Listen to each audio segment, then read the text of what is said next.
Hi guys, this is part 4 of our journey to Australia. Today we'll be talking about Hervey Bay.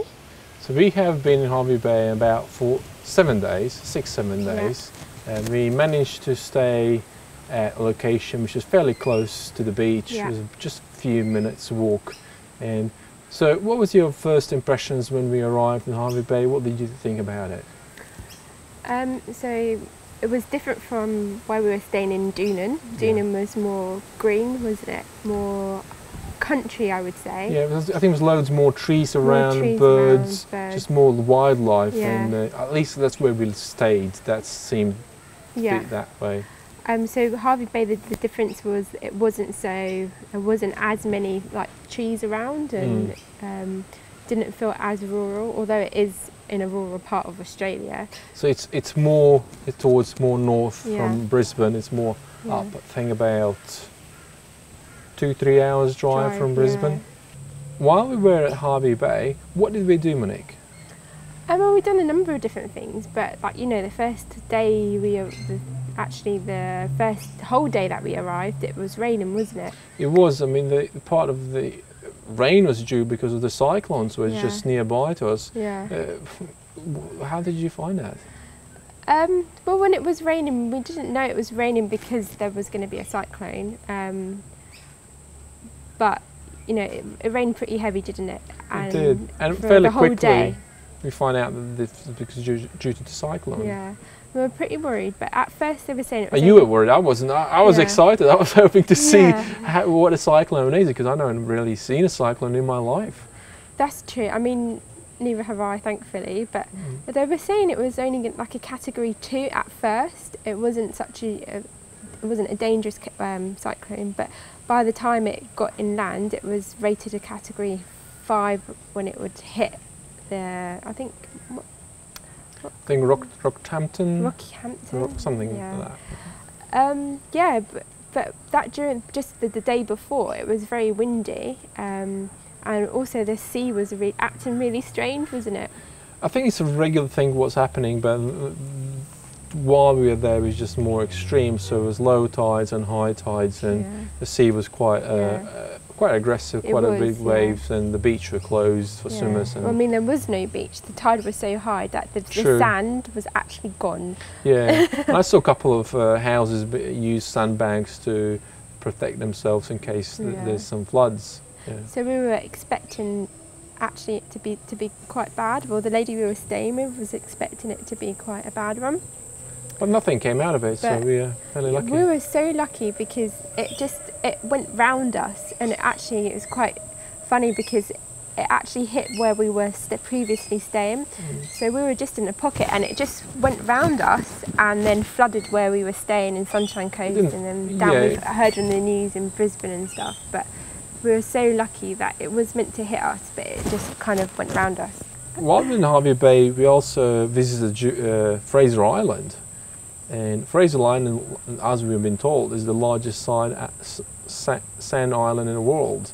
When we went there, we were not quite prepared for the adventure we had in Ireland. Tell us about what adventure we had there.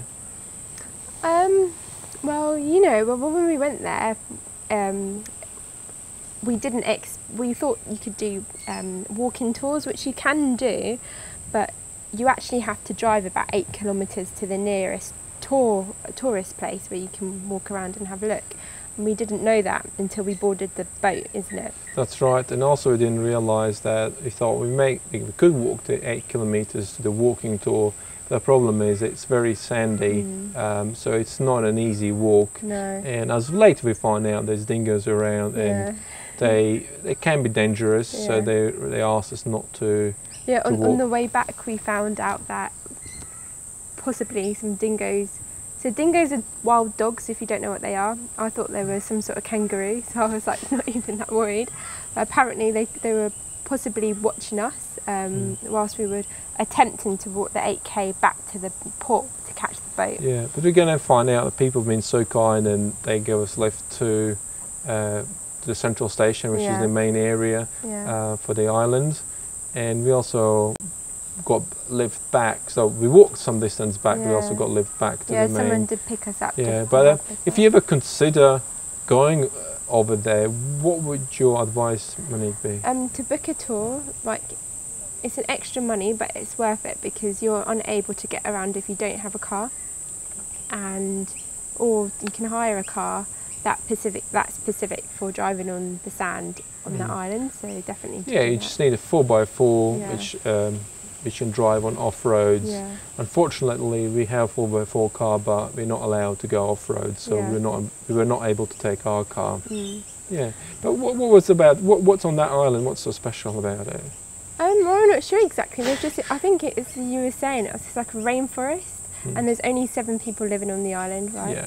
The There's lady loads of told us tourists that. there going, a good number of tourists. Good number of tourists go every day, like we've seen, haven't they? Yeah. But you know, we've managed to see a rainforest. When you get to Central Point, I think it's called Central Point. There's a really beautiful Central Station. Central Station, yeah.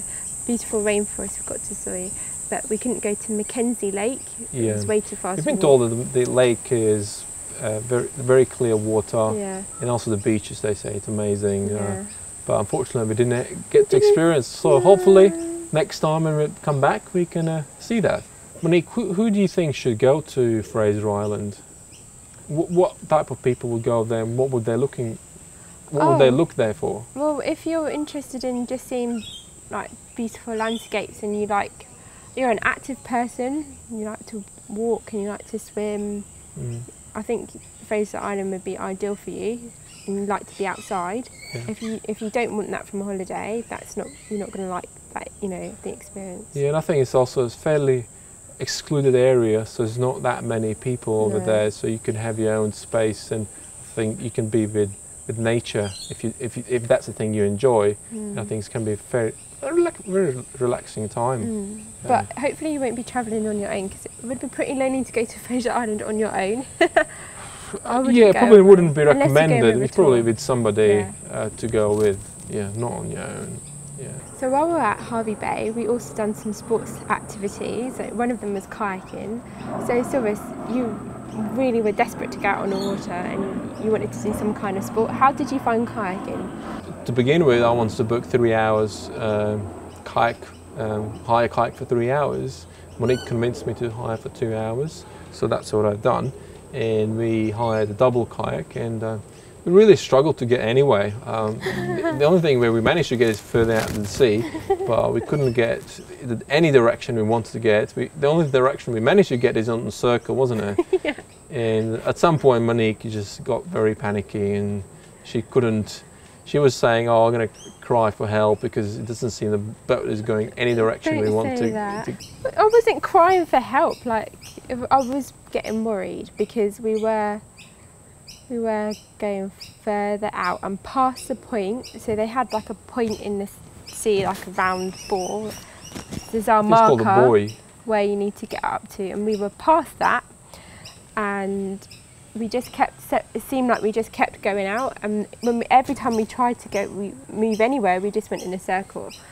And I think it's because when we were trying to kayak, you're obviously stronger than me, so it was just an unequal weight when we were doing it. So yeah. Yeah, I mean, my recommendation would be if anyone plans to hire kayak, probably do a single rather than a double kayak, because then you're in control where you go, and just hire 2 kayaks rather than, because I think for if you hire kayak where 2 people sit in, it's just too difficult if you haven't done that beforehand. Yeah. Even if you have done once or twice, it was still very difficult to do it. Yeah, because I have kayaked actually a lot when I was a child. I kayaked a lot, and I had no idea what I was doing, so it's not as easy as it looks. Yeah. So when we were just looking around, kind of exploring, did you see any animals doing strange things or something that you hadn't seen before? I didn't see any animals doing strange things, but we see a few different type of animals. One of the animals we saw are crabs, and we saw about thousands of crabs on the beach, fairly small. And as you approach, they dig themselves into the sand. Oh, I thought it was particularly interesting because that was just after the cyclone, and the tide had gone out so far that there was like miles of just sand and seabed, and so you could see the crabs, and they were just all like crawling around, eating from the seabed. Yeah. And I wasn't quite sure if they were eating or what they're doing. yeah, but what was really weird is that they were really small and they were blue. Like I never thought a crab would be blue. The top bits were blue, wasn't it? Yeah.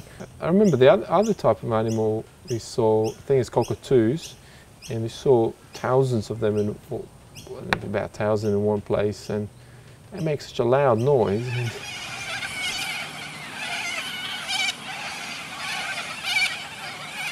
I think it was the night when we were expecting there to be a cyclone. We saw a whole load of parrots and fruit bats, or are they called fruit bats? Yeah. Yeah, they're called fruit bats or fox Or bats. fox bats. So if you'd like to Google this, it's quite funny because these bats actually have faces like foxes. And they were all flying to like a tree, like nesting, making loads of noise. And when I got back, I asked that woman, the lady I was staying with, and apparently they were nesting. But at that time, I thought they were trying to escape because of the cyclone. So I was getting really worried. I was like, the birds are escaping, we need to get out of here. But they were nesting, and that's exactly what we saw the other day with the cockatoos as well, isn't it? On the way to Rainbow Beach, we also found some amazing views. Yeah, and on the way driving to Rainbow Beach, a kangaroo just hopped across the motorway, which is like a normal thing that happens there. Yeah, there are signs saying just be careful. And a lot of cars here have bull bars in front of their cars, so they're used to knocking kangaroos over or other animals. But definitely you should visit Rainbow Beach. We went to Rainbow Beach, didn't we? Yes, we did go to Rainbow Beach. I think it was one of the most beautiful beaches we experienced and seen here. We had great fun jumping the waves there. They've got really huge waves there. Yeah. And it's pretty secluded as well, isn't it? It was. There weren't that many people on that beach whatsoever. While we were swimming, I couldn't see anyone around us, and like for kilometres left to right, and there was nobody there. Yeah. I've noticed that here in Australia, people have bigger cars. They generally seem to have more 4x4 vehicles here. The car engine seems to be bigger as well. I looked around to see any electric cars. Couldn't see any at all. I think since I've been a month here, I've only seen one Nissan Leaf, which I think was in Brisbane. It seems like in this country there's not much electric car development happening, which is unfortunate. It could be that they haven't developed the infrastructure for electric cars because the petrol here is cheaper, and it looks like the people are driving longer distances here, what electric cars are capable of doing. Hopefully in the future they can introduce more electric car infrastructure here, and people could benefit here because a lot of people are generating here electricity from their homes. They've got solar panels and they're selling back to the government or companies who are operating here. I believe having a good electric car infrastructure could benefit this country. You're going to try and change how everyone's doing it here. I'm not sure if campaign for electric car use. I'm not sure if I can change, but I would definitely like if the country would be more forward-thinking and they would put themselves here on a map as electric car developers. Well, first of all, they've got to establish a good internet connection. Oh, that's another problem. Yeah. Yeah, we just heard that the experience of the internet here is not very good whatsoever, and we just heard that the current government have rejected the previous government plans to introduce fibre to premises, unfortunately. Yeah. So how did we get around that internet, not being able to use the internet? What did we buy? So if you come to this country, and you just have to buy a SIM card, and we found currently the best SIM card deal is, I think it's called Yes One or Yes Plus One, and it gives you, I think, 1 gigabyte it gives you 1 gigabyte per day for $4. That seems to be the cheapest deal happening right now in Australia for like visitors, which only need maybe SIM card for a month or 2 months. But again, the speed varies in cities, like in Brisbane it's okay, but in some smaller places or more rural places, it's non-existent. Sometimes non-existing, unfortunately. Like on Fraser Island, we couldn't get any signal whatsoever. So if we did get attacked by a dingo, is it a dingo? Yeah. We wouldn't have been able to call for help. Oh, we'll just take a stick and get rid of them. Apparently you need to have a stick and like beat off the dogs, but and not to run. Like, that's the worst thing you could do, because then they think it's game on, and they'll start chasing you, and they will literally try and eat you. And the other thing is what loads of science say: you can't feed dingoes because they're not pet dogs. No. And a lot of people think they're cute dogs, but they're actual wild animals. They are wild. And by feeding, you can endanger yourself. Monique, if someone was considering moving over to Australia, what would your advice be? Definitely to buy some insect bite repellent, which is like a good one. It's called Rid. I think it's called Rid. I think it's Rio. Not Rio, it's RID, Rid. And you put it on and it stops these insects from biting you, because I've had terrible insect bites, not just from mosquitoes, but from sandflies as well. And what happens is you get these huge, almost like blisters on your legs and skin, and they take a long time to go away, and you really want to itch them. But apparently if you are low in vitamin B, it attracts these flies to you and they bite you. What was also interesting, we met loads of people from the UK actually, didn't we? We did, yeah. We had dinner with a group of people about a few days ago from Yorkshire, Wales and the Midlands, and they were saying that these flies seem to attack girls for some strange reason, that the guys are not having as many bites as the ladies are. And I don't know the reason or scientific reason for that, but I would definitely say to have some sort of insect repellent. You've got one on your arm just there, by the way. Because they're very uncomfortable, these bites. And lastly, I just want to say thank you to Elizabeth, our host in Duna. Thank you for being such a lovely host and helping us to enjoy our time here in Australia. And I also want to say thank you to Robin, our host in Hervey Bay. You just went over everything you needed to do, and you did much more than introduced us to. We expected. Thank you for that, Robin. And also, I just want to say thank you to Joe and Anne. They were the first couple that we stayed with, and they were they were from Ireland, which they were great hosts as well. And everyone's kind of made our trip like what it is really, isn't it? We've met so many different people. I think our trip wouldn't have been the same without the people we've met so far, and I think everyone we stayed with being such a lovely people, and they've helped us to explore the country, but also explore the people as well. And I think if we haven't met them, then it wouldn't have been the same experience. And I think what makes this country is great countries, because it's such a lovely people here. And thank you for being there. Yeah, definitely. Great. Well, maybe we'll see you sometime soon back here one day. Maybe. Yeah, hopefully. So this is the ending of our part 4 video. Hopefully there'll be part 5 just to conclude this. This is our last few days in Brisbane, and we'll be heading home very soon. Bye. Bye.